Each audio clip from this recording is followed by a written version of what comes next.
আসসালামু আলাইকুম বন্ধুরা। এটা একটা টমেটো সস এবং এটা না হলে তো চলে না। দিয়ে দিলাম সব কিছু দিয়ে এখানে একটু কষা কষা হয়ে এলে পরে জলটা দিয়ে দিই। জলটা উঠতে নিয়ে আইলে পরে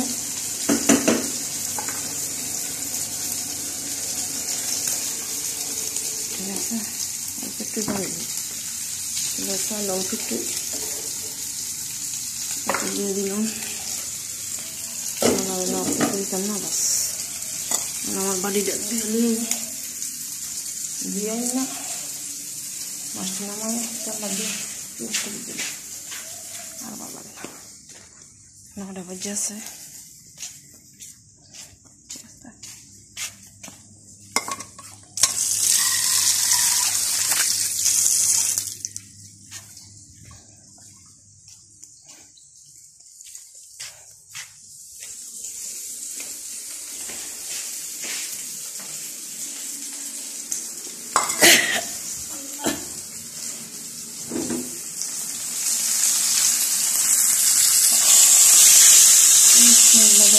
খাইতে ভালো লাগে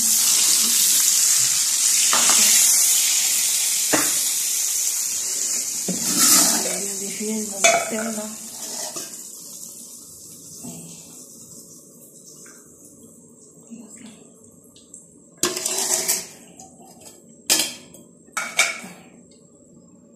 দিয়ে দিলাম দুম তরকা জ্বালা এই তো তেলটা দিয়ে দিলাম। ঠিক আছে আল্লাহ দুম তরকা জ্বালায় আর কোনো টেনশন নাই। এটা উঠতে নিয়ে ভাতটা দিয়ে দিলে চালটা দিয়ে দিলে ভাতটা হয়ে গেলে ঝামেলাটা মুক্ত। আর পেঁয়াজটা ভাজলে তো শান্তি। ওই যে পেঁয়াজ যা ভাজবো ইয়ে তো আনি নেই, পেঁয়াজ ভাজা লমু যে সেই জিনিসই তো আনি নেই। চালটা দিয়া পেঁয়াজটা দিয়া মাছটি থুইয়া পরে দৌড়তে যাবো আর কি। এটা মানে প্রবাসে ইলিশ মাছ খাওয়া না টেহা কামড়ায় খাওয়া। ঠিক আছে।